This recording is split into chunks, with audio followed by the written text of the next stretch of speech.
다큐멘터리 역사를 찾아서 제584편 연산군 패비윤 씨가 생모임을 알다.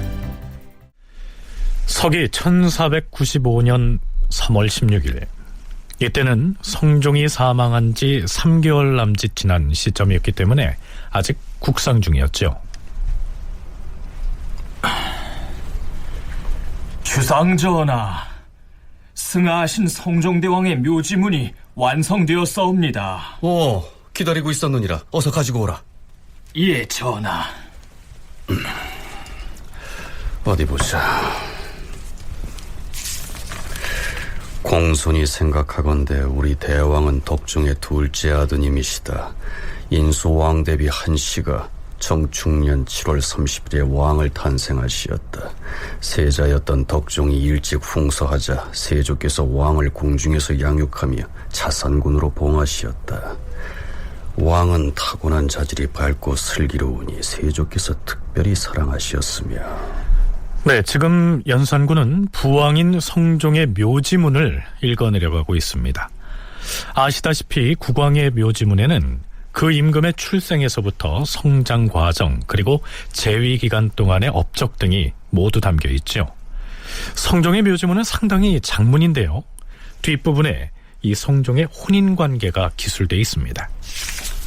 성종은 처음 잠저에 계실 때 당시 영의정이던 한명회의 따님을 배필로 맞이하였다가 왕위에 오르자 비로 봉하였다. 그런데 아들이 없이 세상을 떠남으로 시호를 공해라 하였다. 이어서 수의 윤씨를 올려서 왕비로 삼으니 그가 바로 판봉상시사 윤기견의 따님으로서 지금의 주상전하를 낳으셨다. 또 수거의 윤씨를 올려 비로 삼으니 그가 바로 영돈령 부사 윤호의 따님이다.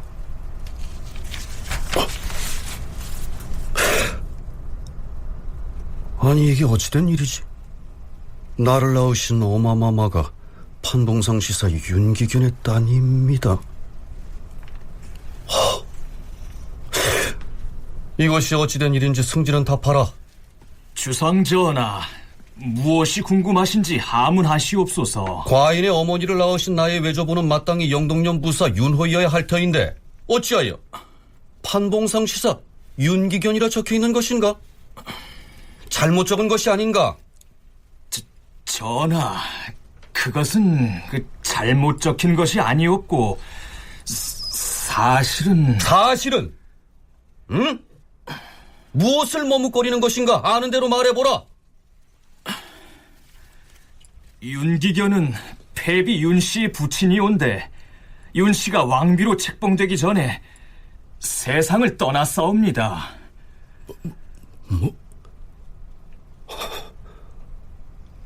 윤기견이 나의 외조부이고 그의 따님인 나의 어머니는 왕비에서 배출된 뒤에 돌아가셨다. 이런 말이었다.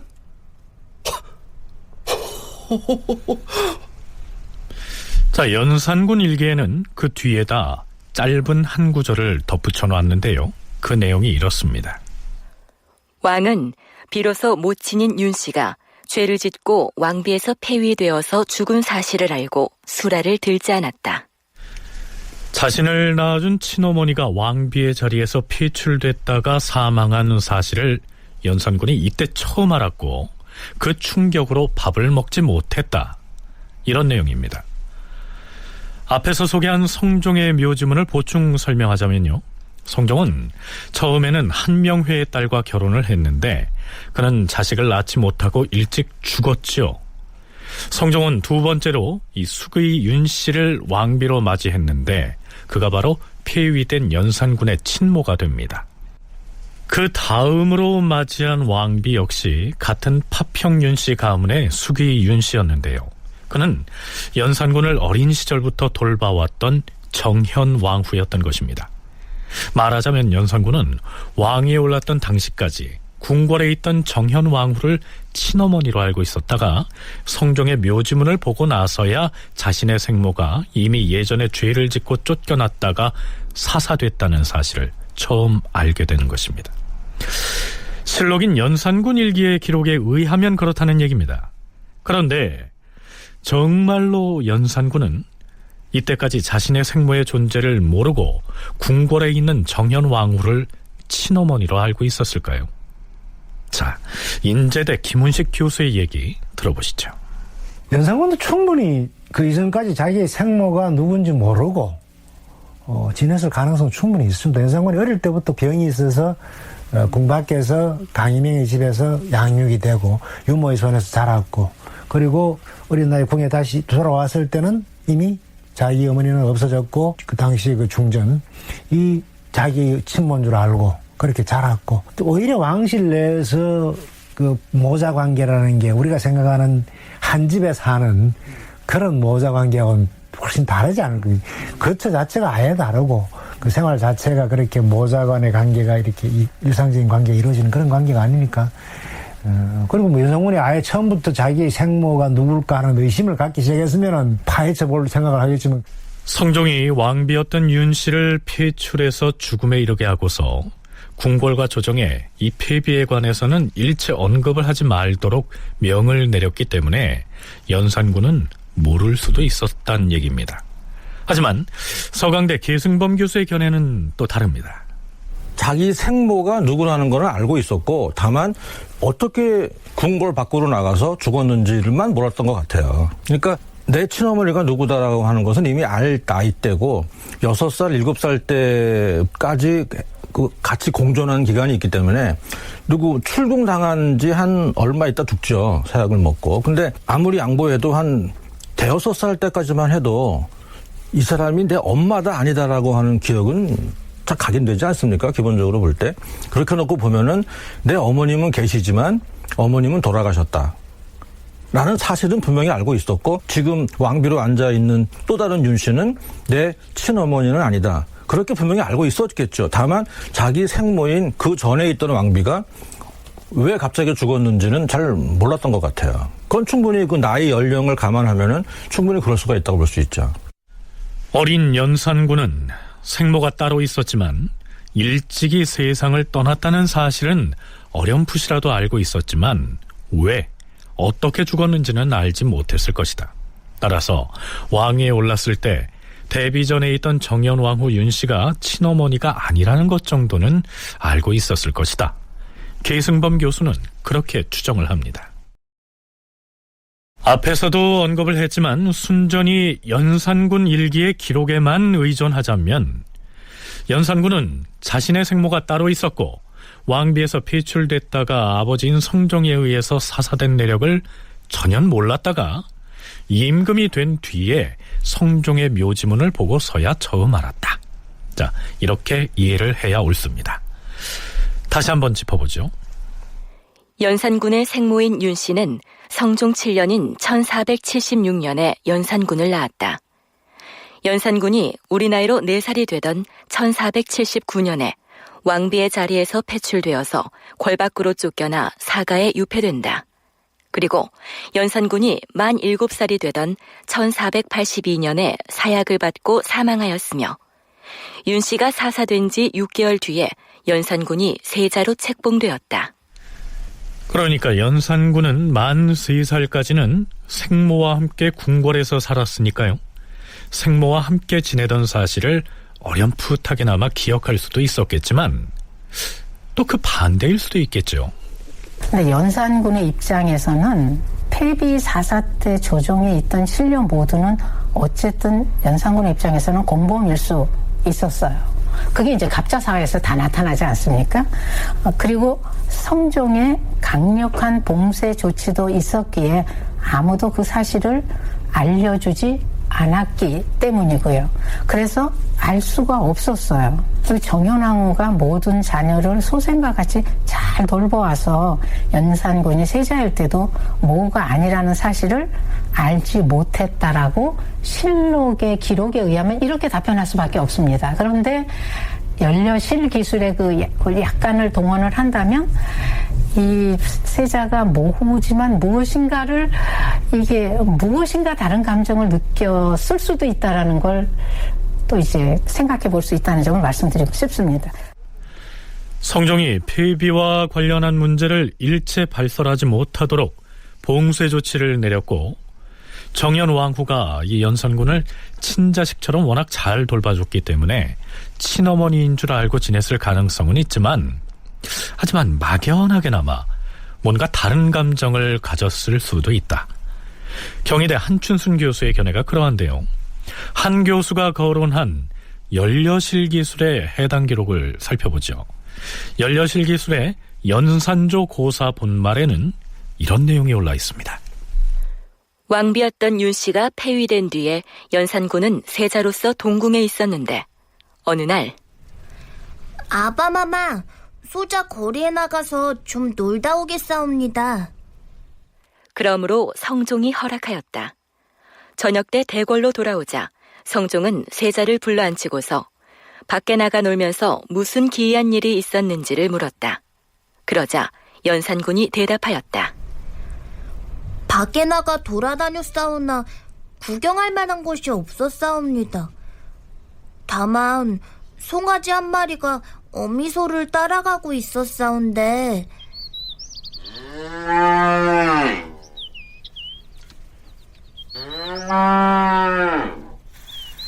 그 어미소가 소리를 내면 송아지도 따라서 문득 소리를 내어 대답을 했사옵니다. 어미와 새끼가 함께 살아있으니 그것이 가장 부러운 일이었사옵니다. 성종은 이 말을 듣고 슬피 여겼다. 연산군이 본성을 잃은 것은 어머니인 윤씨가 폐위된 데에 원인이 있는 것이지만 왕위에 처음 올랐을 때는 잠옷 슬기롭고 총명한 임금으로 일컬어졌다. 자, 이런 내용입니다. 이 기록으로만 보자면 어린 연산군이 생모와 함께 하지 못하는 외로움을 드러내고 있는 듯 보이지 않습니까? 자기 생모가 아니라는 걸 알았다라는 얘기 내지는 정현왕후가 모후가 아닐 수 있다라는 생각을 했을 것 같거든요. 근데 사실 연려실 기술은 후대에 서술된 기술이고 우리가 1차적으로는 실록의 기사에 충실해야 되니까 그 연산군이 정현왕후를 생모로 알았다라고 볼 수도 있고요. 그러니까 이걸 갖다 놓고 봉상시사 윤기견이라는 사람이 어떤 사람이냐 이렇게 물어봤지 않습니까? 혹시 영돈용 윤호를 잘못 쓴 거 아니냐 지금 현재 외할아버지 이렇게 묻는데 그 윤기견이라는 사람에 대한 어떤 이야기를 끌어내기 위해서 영돈용 윤호를 잘못 쓴 거 아니냐? 또 혹시 이렇게 물었다라고 생각해보면 안 될까 하는 생각을 개인적으로 해봤어요. 그러니까 이 연산군이 묘지문을 살펴보다가 승정원의 승지들에게 윤기견이라는 사람이 나의 어머니를 낳으셨다 하였는데 윤기견은 대체 어떤 사람인가? 영돈령 윤호라고 적어야 할 것을 잘못 적은 것이 아닌가? 이렇게 공식적으로 물어본 것은 자신의 생모와 외조부가 정말로 누군지 몰라서가 아니고 승정원의 승지들로 하여금 진짜 외조부인 윤기견에 관한 얘기를 꺼내게 만들어서 공공연히 생모 문제를 드러내고자 한 것이 아니었을까, 이렇게 추론을 해볼 수도 있다는 얘기입니다. 자, 여기에서 한 가지 더 생각해 볼 수 있는 것은 성종은 폐비 문제를 발설하지 말도록 어명을 내렸다고는 하지만 어차피 연산군이 왕위에 오르게 되면 자신의 생모가 어떻게 배출됐고 또 어떻게 죽었는지를 알게 될 텐데 성종이 그런 상황을 미리 예측하지는 못했을까 하는 점입니다. 계승범, 김은식, 또 전공 교수의 얘기를 차례로 들어보시겠습니다. 지금 현대에도 마찬가지지만 장차 이런 일이 닥칠 거야 라고 어떤 사람이 예상을 한다고 해서 모든 예상에 맞게 대비를 다 해놓는 사람이 몇 명이나 있겠습니까? 가령 뭐 또 후대의 일이지만 선조 같은 경우도 영창대군을 낳으면 분명히 문제가 된다는 걸 본인이 인지했죠. 왜냐하면 죽기 전에 유언까지 한 거 보면. 그럼에도 불구하고 그렇게 일을 한다는 것은 예상은 하지만 얼마나 절실하게 느꼈는가 그리고 고민했는가, 그건 또 별개의 문제가 아닌가, 저는 개인적으로 그런 생각을 합니다. 그러니까 성종도 문제가 될 수는 있겠다라고 하지만 이건 정말 큰일이다, 종묘 사직이 걸린 문제다. 그런 정도까지 심각하게 고민했던 것 같지는 않습니다. 폐비 윤씨 문제, 이게 워낙 연산군과 관련해서 유명한 사건이기 때문에 이게 뭐 처음부터 이 폐비 윤씨 사건이 굉장히 중요한 의미를 가진 것처럼 그렇게 생각하는데, 이 뭐 결론 부분이기도 합니다만은 제가 생각하는 바로서는 연산군 초기에 폐비 윤씨에 대한 둘러싼 그런 신하와 왕의 입장, 지극히 정상적인 그런 상태로 진행된 그런 문제가 아닌가 싶고요. 뭐 수라를 들지 않았다, 당연히 밥 안 넘어가겠죠. 더구나 이 연산군이라는 사람이 특징 중에 하나가 이 정치적인 지향이 전제적인 왕권 지향이라는 말씀을 드렸습니다만은, 그것과 달리 이 조선시대 왕 가운데서 제일 시를 많이 지은 왕이지 않습니까? 그만큼 감성이 풍부한 그런 왕이기 때문에 거기에 대해서 자기의 생모를 처음 알았을 때 그런 충격 같은 거, 그런 거는 충분히 그런 식으로 표현을 할 수 있는 그런 인물이 아닌가 싶습니다. 생모가 왕비의 자리에서 배출돼서 사사됐다 해도 유교적인 정치 원리가 지켜지기만 한다면 연산군이 왕위에 올라서 모든 사실을 안다고 해도 별 문제가 없을 것으로 이 성종은 판단했을 것이란 얘기입니다. 그리고 적어도 연산군 초기에는 이 폐비 문제가 그렇게나 대단한 폭발성을 지닌 변수로 작용한 건 아니었겠죠. 성종의 묘지문을 보고서 폐비가 부왕인 성종에 의해서 사사됐다는 사실을 안 연산군은 한 달쯤 뒤인 4월 11일 승정원에 이렇게 명합니다. 성종대왕께서 폐비의 묘에 어떻게 묘지기를 정하여 수호하게 하였는지 고하라. 예, 전하. 승정원의 일기를 점검하여 그 내용을 아뢰겠사옵니다. 성종대왕이 왕비를 폐하면서 내린 교서와 사사하고 나서 폐비를 어떻게 장사하였는지, 그리고 성종 20년에 폐비에 관하여 부왕께서 어떤 전지를 내렸는지 가지고 와서 아뢰라. 예, 주상전하. 또 있다. 윤구 등에게는 무슨 죄목으로 벌을 내렸는지 그 전지도 아울러 상세히 아뢰도록 하라. 이 윤구는 폐비의 동생이란 이유로 유배형을 받았던 인물입니다. 연산군의 외삼촌이 되죠. 어찌됐든 왕위에 오르자마자 자신의 생모와 그 주변에 관한 이모저모를 파헤치고 있으니 신료들로서도 조금은 긴장을 했겠죠. 며칠 뒤 연산군은 승정원에 이렇게 명합니다. 전라도 장례 유배된 윤구와 그 어미 신씨, 그리고 제주에 안치한 윤후와 거지에 안치한 윤우를 유배지에서 석방하라.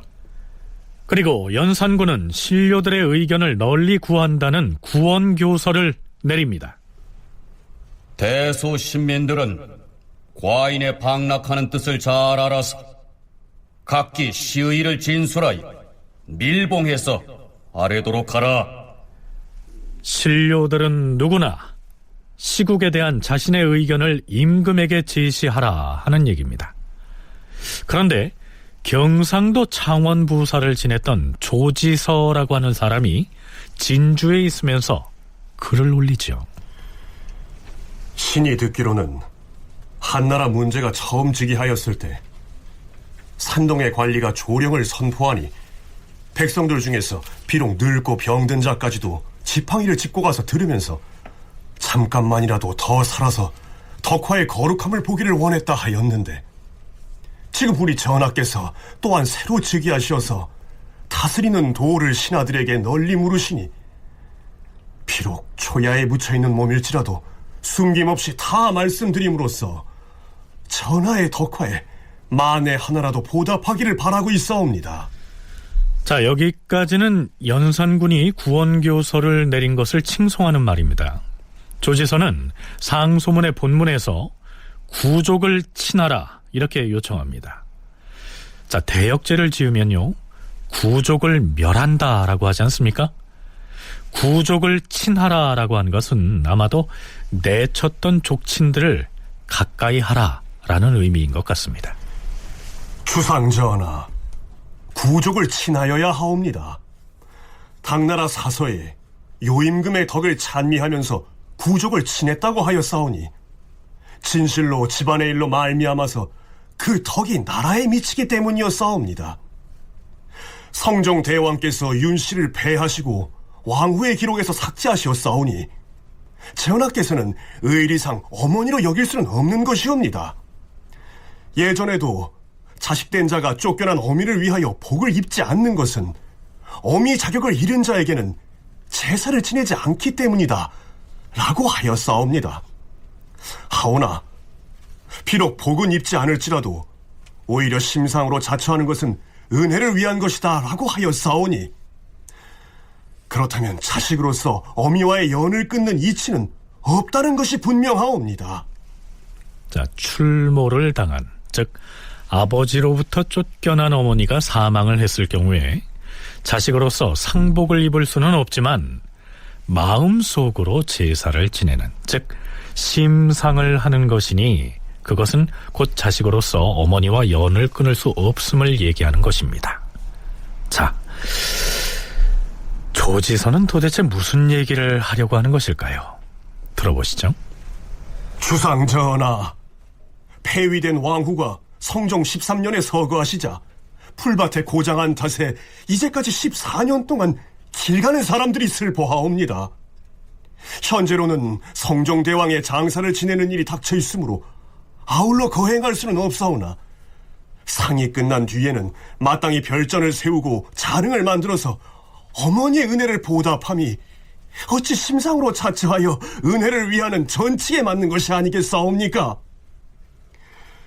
모후의 친족이 모두 다 귀양 갔다가 이제 사면받고 돌아왔사온데 그 사람들의 어질고 어질지 않는 것은 알 수가 없으니 비록 일자리를 맡기지는 못하지만 돈영부가 있어 좋게 그 사람들에게 녹을 줄 수 있으니 이 역시 조정의 제도입니다. 신은 일찍이 말하기를 전하께서 구족을 친하시는 일은 어머님의 은혜에 보답하고 구생을 거두는 일보다 앞설 것은 없다고 하였사옵니다. 자, 앞에서 연산군이 장흥과 제주 등지로 귀양 갔던 외가 식구들을 풀어줬다는 내용을 소개했죠. 귀양 간 외척들을 그렇게 방면에서 살 길을 찾아줬던 것처럼 폐서인돼서 사사된 생모 윤씨를 위해서 별전을 세우고 무덤도 능으로 만들어야 한다, 이런 주장을 하고 있는 것입니다. 그런데 조지서의 상소문이 알려지자 사간원에서 지체 없이 조지서를 탄핵하고 나섭니다. 주상전하, 듣자 하니 조지서의 상소에 폐혼을 들판에다 고장했다는 말이 있다 하옵는데 성종께서는 전하를 생각하시어서 묘지를 가려서 폐비를 장사하고 수호하는 군사를 정하고 또 현지의 관리로 하여금 제사를 지내게 하였사오니 이것을 고장이라고 일컬을 수는 없는 것이옵니다. 또한 왕후를 폐한 것은 성종께서 독단하신 것이 아니오라 정희 왕후 및 두 분 대비께서 익히 생각하신 끝에 처리한 것이오며 진실로 국가의 막대한 일인 탓에 조지서가 상소할 바가 아니옵니다. 그는 또 폐후를 위하여 자릉을 만들고 별전을 세우라고 말하고 있사온데 그가 성종조에는 속셈으로만 그러게 여기고 말을 하지 아니하다가 오늘에 와서 마침내 전하께 아뢰는 것은 그 뜻이 전하께 총애를 받자는 데에 있는 것이옵니다. 속으로 선왕을 그러게 여기면서 겉으로는 전하께 아부를 하는 것이오니 그 죄는 잡아다 국문하지 않을 수 없사옵니다. 조지서는 상소문에서 폐비 윤씨의 무덤이 고장돼 있다라고 했는데요. 여기서 말라 죽을 고자에 장사 지낼 장자를 쓰는 고장이란 시체를 집이나 거적에 싸서 풀밭에다가 장사를 지내는 것을 일컫습니다. 성종이 사망하기 전에 폐비 윤씨의 묘를 돌볼 묘지기를 배정하고 지방 수령으로 하여금 제사를 지내게 했는데요. 시신을 이 거적대기에 말아서 풀밭에 버렸다는 의미의 고장이란 표현을 쓴 것은 왕에게 아부하기 위해서 너무나도 과장한 것이다. 사간원의 탄핵 내용이 이러합니다. 풀밭에 고장해 있다. 그냥 거의 방치되어 있다. 이건 임금의 신금을 울리는 것이고 사실과 다른 얘기죠. 또 한 가지는 일단 상이 끝난 뒤에는 마땅히 별전을 세우고 자릉을 만들어서 어머니의 은혜를 보답해야 한다라고 이제 올린 것이죠. 그러니까 사관원에서 이제 이거는 아부하는 거다 했는데 제가 볼 때도 아부하는 겁니다. 이거는 일단 그 사실을 그대로 쓰질 않아서 안음으로 해가지고 왕의 마음을 더 가슴 아프게 하는 것이고 가장 중요한 것은 자릉을 만든다는 거예요. 릉이라고 하는 거는 왕과 왕비에게만 붙이는 거거든요. 이거 무슨 얘기냐면은 단순히 뭐 묘소를 새롭게 뭐 바꾼다 그런 차원을 넘어서 이것은 폐위됐던 거를 취소하고 다시 정식 왕비로 복권시키겠다는 뜻입니다. 조지서가 했던 말 중에 더욱 문제가 된 것은 폐비 윤씨의 무덤을 왕비의 능을 일컫는 자릉으로 복구해야 한다고 표현한 대목입니다. 여기 뭐 별전을 세우고 자릉을 만들려고 그러잖아요. 릉이라는 게 뭡니까? 왕과 왕비에만 사용될 수 있는 용어잖아요. 그러니까 이건 지금 왕에게 일단 왕실에서 부왕에 의해서 내쳐진 어머니를 능을 만들어서 어머니의 은혜에 보답한다라고 주장을 하니까 이거는 예의에 어긋나는 거죠. 의의에 어긋나는 거기 때문에 신하들의 입장에서 볼 때는 이미 부왕의 유교에도 있고 그 의의를 넘어서서 안 되는 부분을 연산군의 어머니라는 걸 들어서 현 왕의 마음에 인정에 호소를 해서 의와 예를 넘어서는 대우를 해주라고 상소를 올린 것, 이거는 틀림없이 마음에 뭐가 있는 것이다. 국왕의 아버지인 성종이 윤씨를 폐서인해서 사사시켰는데요. 그것을 무효로 하고 폐비를 왕비로 복권하라고 했으니까 대간의 탄핵을 받는 것은 당연한 일이었겠죠. 자, 그렇다면 연산군은 사간원의 탄핵을 받아들여서 이 조지서를 국문하게 했을까요? 비록 조지서가 아부를 하기는 했지만 연산군으로서는 생모인 폐비를 왕비로 복권시키라고 했으니까 조지서의 그 주장을 내심 흐뭇해하지는 않았을까요? 지금 조지서가 이렇게 아부하는 말을 했으니까 처벌을 해야 된다. 공문을 해야 된다. 마음으로는 공문 안 하고 싶은데 이거 맞는 얘기잖아요. 이거 아첨한 건 틀림이 없으니까 연산군 마음에 흡족한 얘기를 지금 했잖아요. 뛰어넘는. 그랬으니까 공문하게 했다가 이제 철회를 하는데 이건 그럴 수밖에 없는 것이 공문하다가 철회를 한 이유는 뭐냐면 이미 언로를 위해서 자 구원에 답하라 라고 구원을 했거든요. 말을 구했거든요. 신료들에게. 그랬을 때에 전 창원부사가 이렇게 그 임금의 마음에 드는 말을 했더라도 구원에 응해서 아랜 내용이기 때문에 설사 아첨했다고 하더라도 그걸 처벌해서는 안 되고. 자, 그렇다면 연산군은 조지서가 비록 아부를 했을지언정 마음에 드는 말을 했기 때문에 사간원의 탄핵 주장을 물리치고 처음부터 너그럽게 용서를 했을까요? 아니었습니다. 연산군은 이렇게 명을 내립니다.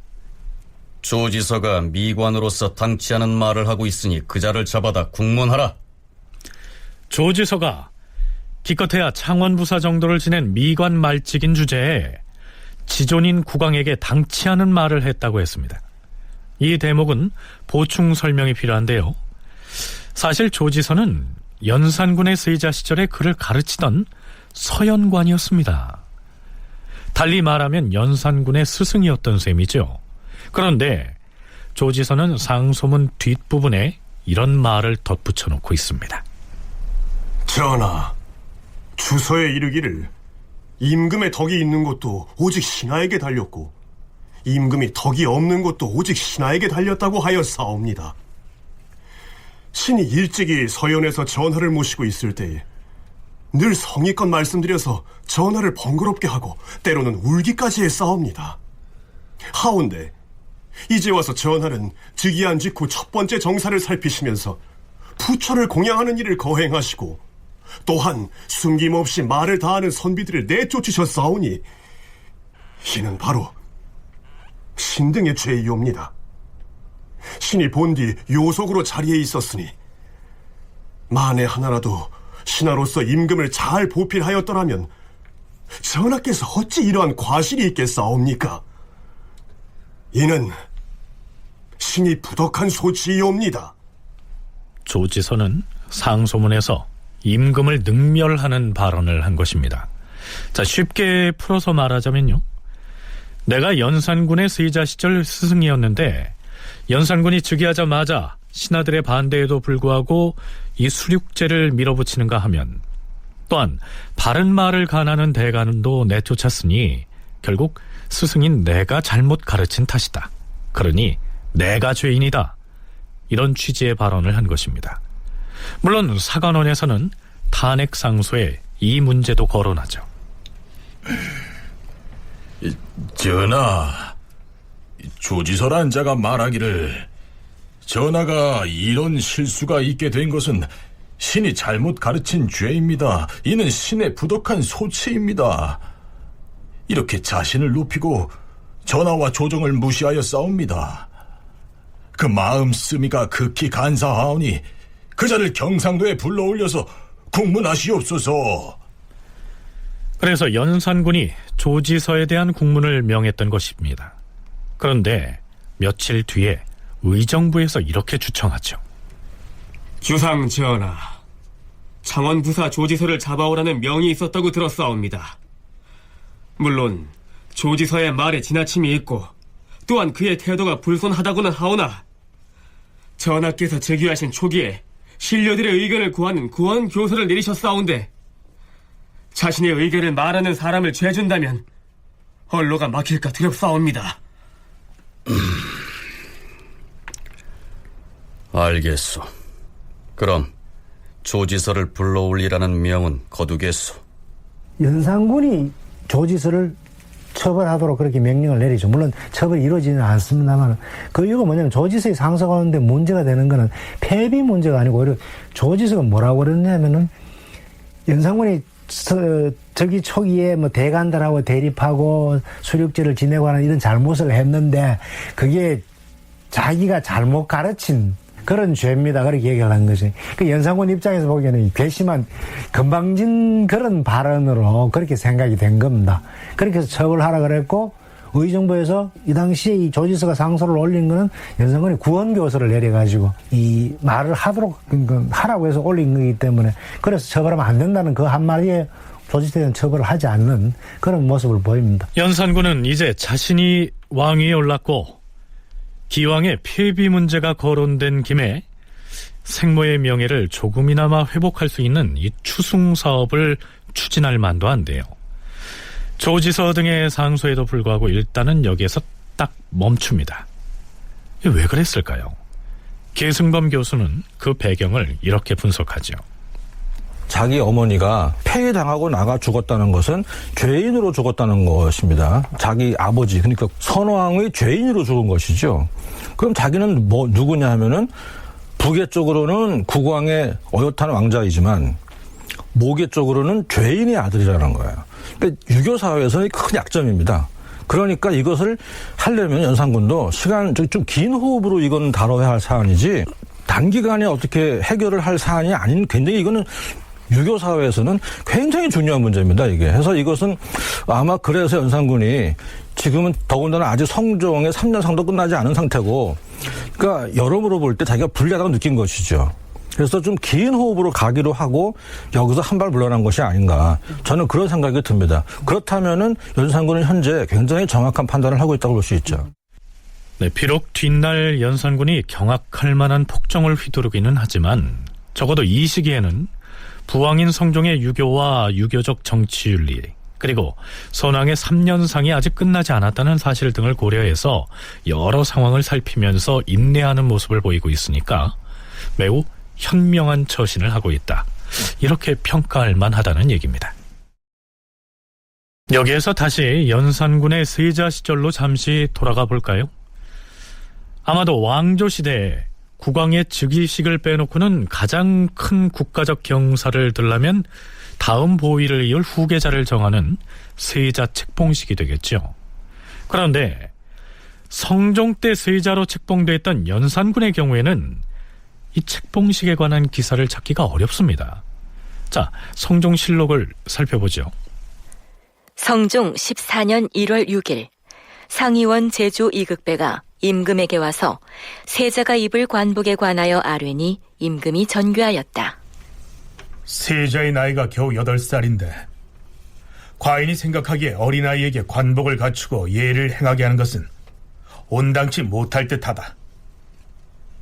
나는 그냥 내전에서 책봉을 하고 세자를 정전에는 나오지 못하게 하려고 하니 관복은 바꾸지 말고 그냥 예전대로 하게 하라.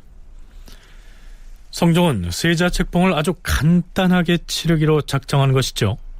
한 달 뒤의 기사를 보면 또 이렇습니다. 성종 14년 2월 6일 임금이 예주에 교지를 내렸다. 왕세자를 책봉한 뒤에 문무백관이 세자에게 축하하는 예를 하지 말도록 하라.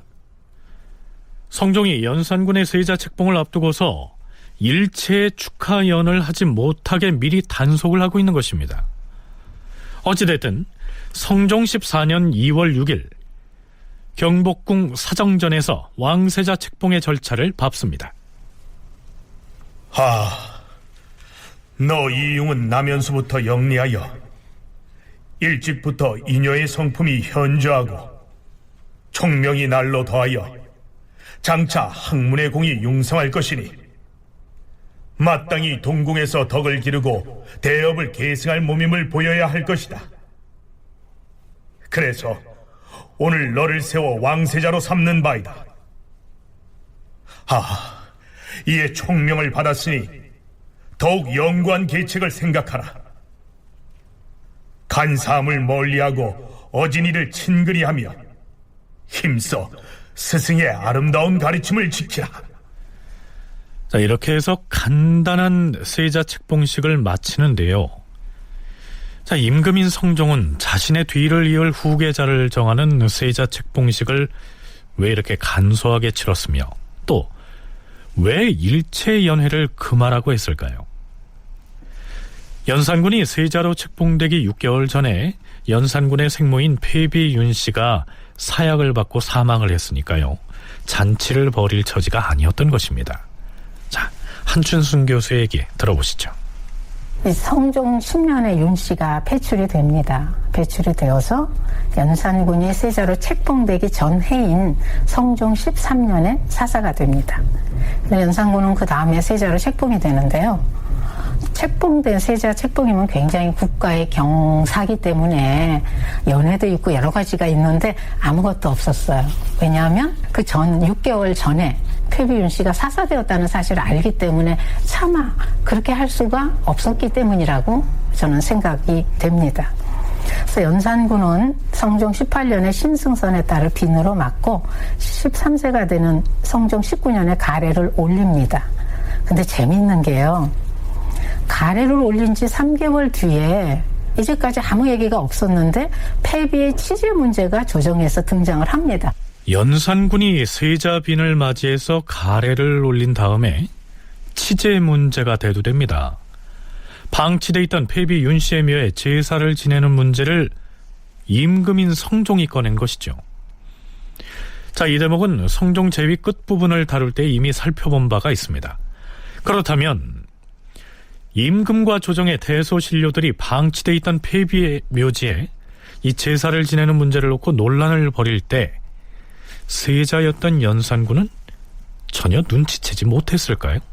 가래를 올린 후 세자가 조하고 조참 공식적인 그 모임에 참여를 하고 있었거든요. 그랬기 때문에 19년 4월과 20년 5월에 조정에서 논의되었던 이 폐비 제사 문제에 대해서 물론 모르게 했겠지만 다른 분위기를 몰랐다라고 생각할 수는 없을 것 같아요. 제가 보기에는. 그래서 그로 인해서 상당한 심리적 고립을 느꼈을 것이고 누군가 아무도 말을 안 해줘요. 무언가가 있는데 그 뭔가를 알 수 없게 하는 건 부왕 성종이 관련돼 있기 때문이라고 이렇게 생각을 했고 그로 인한 분노를 가졌을 거라고 생각이 듭니다. 그걸 확실하게 추단할 수 있는 것이 그 3개월 뒤에 세자에게 종기가 생겨서 치료를 받고 있는 사실이 등장하는 거예요. 그 이전에는 세자가 뭐 병을 앓았다 이런 얘기가 한 줄도 나오질 않거든요.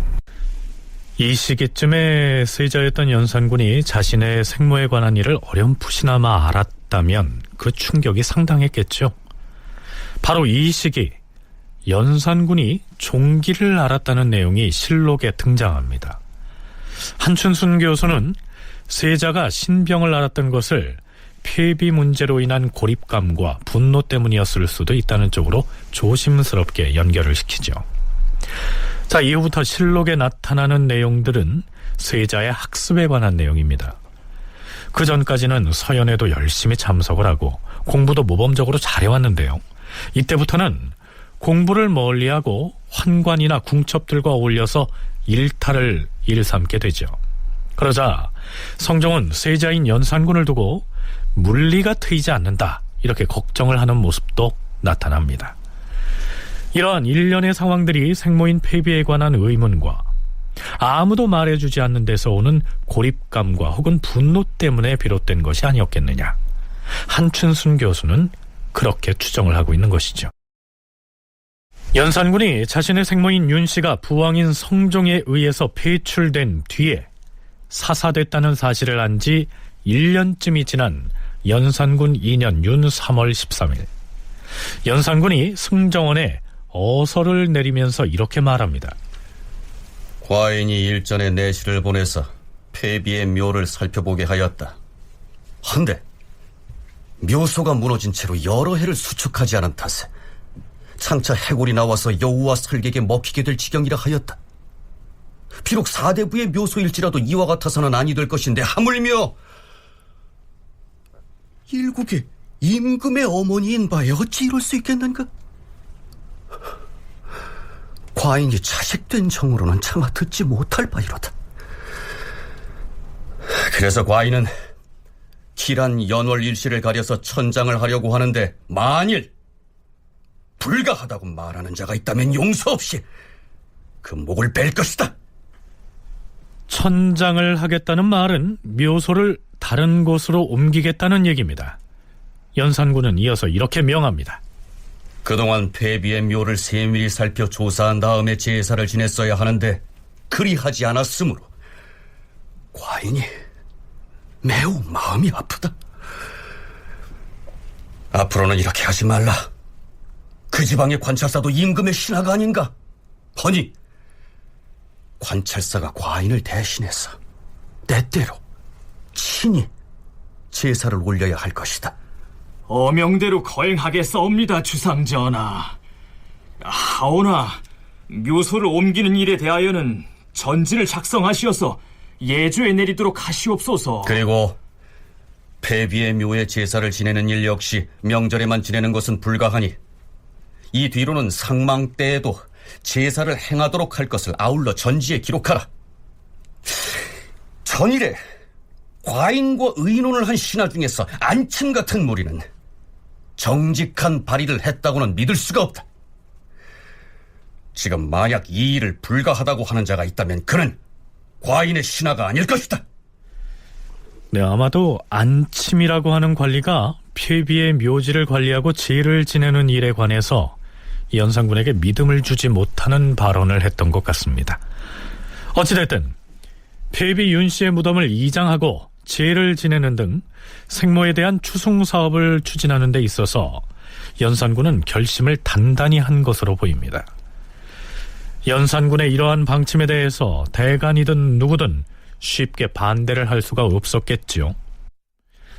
그런데 예조 참판 신종호가 조심스럽게 천장, 즉 묘지를 이장하는 문제에 대해서 이의를 제기합니다.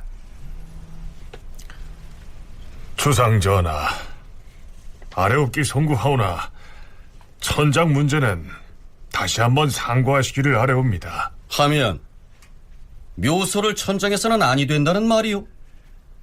폐비의 묘를 만약 천장하기로 한다면 반드시 먼저 산세에 대한 운을 보고 나서 길이를 택할 수 있으니 대신으로 하여금 자세히 조사하여 정하게 하시옵소서. 또한 전하께서 내리신 전지를 보건대 폐비의 분묘가 무너졌다고 하셨습니다. 그때 성종께서 소재지의 수령으로 하여금 보살피게 하셨사온데 지금 이 분묘가 그 지경에 이르렀다면 엄히 추국하시어서 그 죄를 물으시옵소서. 그 문제는 따로 책임을 가릴 것이니 천장에 대한 의견이나 말을 해보세요. 폐비를 처음 장사진을 적에 신의 삼촌숙인 신형이 족친 자격으로 현지에 가서 그 일을 감독하였사옵니다. 헌데 일을 끝마치고 와서 말하기를 국가에서 장래가 매우 후하고 장지도 좋았다라고 하였사오니 성종께서 전하를 위하여 만년지계를 하시는데 어찌 조금이라도 소홀함이 있었겠사옵니까? 하오니 예전대로 두고서 수축하는 것이 마땅할 것이옵니다. 이것이 신의 심중의 소회이므로 감히 아뢰옵니다.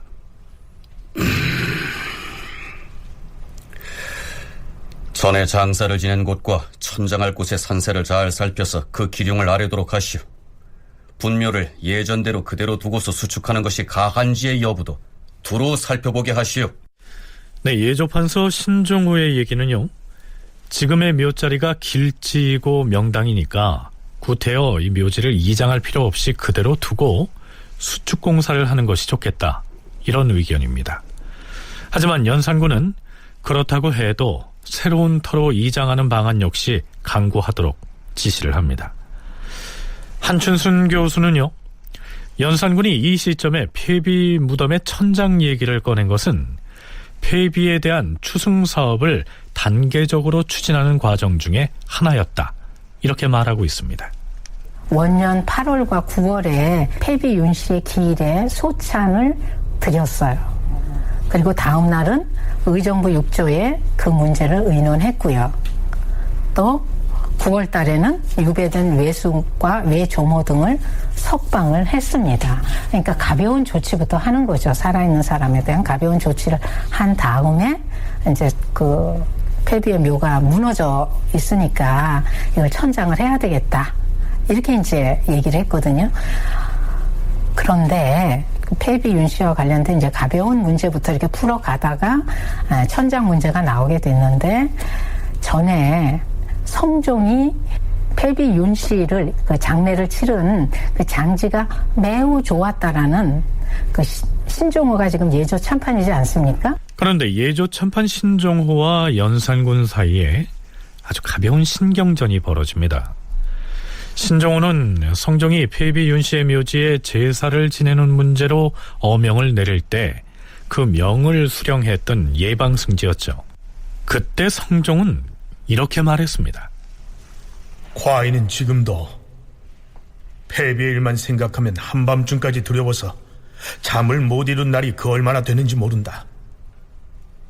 비록 영원토록 제사를 지내지 않는다고 하더라도 그 홀령에게 어찌 원통함이 있겠으며 내가 어찌 불쌍한 생각이 들겠는가.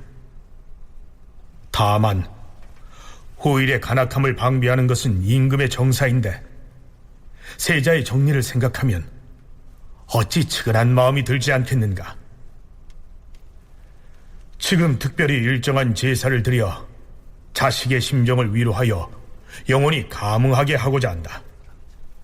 그러나 비록 내가 죽은 뒤에라도 이 묘제는 영원토록 바꾸지 말고 뒷날 세자가 보위에 오르더라도 아비의 뜻을 반드시 지키게 하라. 묘소가 소재한 지역의 수령으로 하여금 단지 제사의식만 치르게 할 것이며 명호를 따로 세우는 일도 없어야 할 것이니라. 만약 명호를 다하리하면 이것은 바로 폐를 추승하는 것이니 어찌 그릇된 것이 아니겠는가. 폐비는 죄를 지은 사람이므로 제사나마 지내주는 것으로 족하다 할 것이다. 결단코 명호를 더해 높이는 것은 불가하니 이후로도 그리하도록 하라. 그러니까 성종은 폐비의 묘가 있는 지방의 수령으로 하여금 1년에 3번만 제를 지내게 하고 묘지를 다른 곳으로 옮기는 건 역시 못하게 하라, 이렇게 엄명을 내렸던 것입니다. 예조판서 신종호가 바로 그 성종의 유교를 들고 나온 것입니다. 주상전하, 성종대왕께서 정해놓은 폐비의 묘제가 있사옵니다. 그때 성종께서 하교하시기를 다만 소재주의 수령으로 하여금 새 명절에만 제사를 지내게 하라, 이렇게 명하시었사옵니다. 전하께서 만약 효성을 다하시려면 선왕의 분부를 어겨서는 아니되옵니다. 신이 그때 예방 승지여서 성종의 분부가 이루어심을 자세히 알고 있기에 주상 전하께 쥐품하지 않고 행한다면 마음에 미안한 일이 될 것이므로 감히 아뢰는 바이옵니다. 그것은 경이 그렇게 말하지 않더라도 과인도 이미 알고 있는 바이요. 그런데도 경의 말이 이와 같으니 그것이 어찌 과인을 잘 섬기려는 마음이라 하겠소? 전하, 신이 그때 그 일의 출납을 담당하였기로 성종의 분부가 지금도 귀에 들리는 듯 하옵니다. 지금 전하께서 예조에 명하시어 폐비의 묘제를 상의하게 하시는데 신이 성종의 말씀을 개품하지 않고서 행해서는 안 되기 때문에 감히 아뢰오니 신은 그저 황공함을 이기지 못하겠사옵니다. 그와 같은 성종의 분부가 있었기 때문에 과인도 다만 이 정도에 그치는 것이오. 조선 조정에서 그대만이 성종의 신하가 되는가? 과인에게 이와 같이 말할 수는 없는 것이오. 연산군의 어투 속에는 부왕인 성종에 대한 원망과 불만이 깃들여 있습니다. 연산군으로서는 아버지의 유교를 받드느냐, 아니면 비록 폐비일지라도 생모에 대한 효를 실천하느냐의 사이에서 고민을 하지 않을 수 없었겠죠. 이제 연산군의 폐비에 대한 추승 사업이 본격적으로 시작된 것입니다.